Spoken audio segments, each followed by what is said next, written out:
পেশার মতের মানুষগুলি কিন্তু সমভাবে ইসলামী আন্দোলন গ্রহণ করেছে।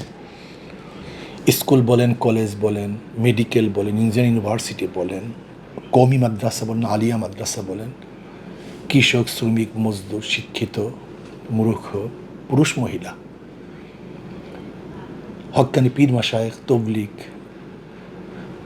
বাংলাদেশের যত শ্রেণীর আদর্শ এবং পেশাজীবী মানুষগুলি আছে, সব আদর্শের এবং পেশাজীবীর মানুষ ইসলামী আন্দোলনকে গ্রহণ করার কারণে তার অবস্থা খুবই ভালো, আলহামদুলিল্লাহ।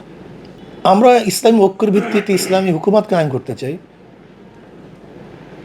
ইসলামী আন্দোলন বাংলাদেশ সবসময় ইসলামকে ক্ষমতায় নিতে চায়। ইসলামী আন্দোলন বাংলাদেশ আজীবন বলছে, যারাই ক্ষমতায় যাবে, যদি ইসলাম অনুযায়ী তারা দেশ চালায়, আমরা তাদের সহযোগী। ইসলামী আন্দোলন বাংলাদেশ শুধু নিজেই ক্ষমতায় যেতে চায় না, ইসলামকে ক্ষমতায় নিতে চায়। কাজে ইসলামী হুকুমাত কায়েম করার জন্যই তো ঐক্য করবো। এছাড়া শুধু ক্ষমতার পার্টিসিপেট করার জন্য ইসলামী আন্দোলন বাংলাদেশ ঐক্য করবে না। এখন পর্যন্ত আমাদের কাছে স্পষ্ট না কোন দল শর্তের কারণে তারা স্পষ্ট ঘোষণাও দেয়নি যে আমরা এই কারণে আসতে পারছি না, এরকম নেগেটিভ কোনো কথা এখন আসেনি। আর এরকম তো না যে আগামীকালকে নির্বাচন, ব্যাপারটা তো এরকম না। এখনও প্রচুর সময় আছে, প্রত্যেকের অ্যাঙ্গেলে কাজ করতেছে, সংগঠন গুছাচ্ছে, তারা মাঠ পর্যায়ে জনগণের সাথে বিভিন্ন কর্মসূচি পালন করছে। এখন পর্যন্ত নেগেটিভ কোনো কথা শুনছি না, এখন পর্যন্ত পজিটিভ। ভবিষ্যতে কী হয় জানি না। যেই বিষয়গুলি ঐক্য হব, সেই বিষয় ঐক্যবদ্ধভাবে আমরা কর্মসূচি গ্রহণ করব। আর ইসলামী আন্দোলন বাংলাদেশ বা যে সমস্ত আদার্স দলগুলি ঐক্য হবে, তারা তাদের ব্যক্তিগত বা তাদের পার্টির কাজ তারা ভিন্নভাবে করবে। কিন্তু ঐক্যবদ্ধভাবে যে কাজগুলি করার দরকার, সেই কাজগুলি আমরা করব।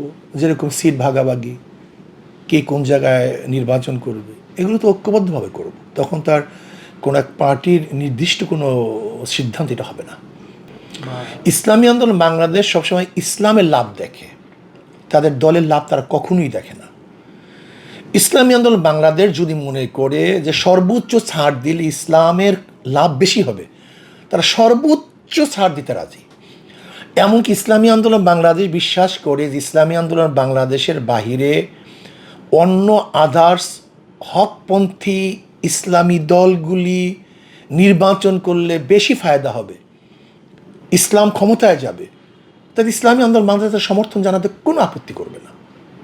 তবে আমি মনে করি, যদি আমরা ব্যক্তিগত স্বার্থ এবং নিজের ক্ষমতার স্বার্থ ছেড়ে দিয়ে ইসলামকে ক্ষমতায় নেওয়ার চেষ্টা করি, চিন্তা করি, তাহলে অনেক কিছুই সম্ভব।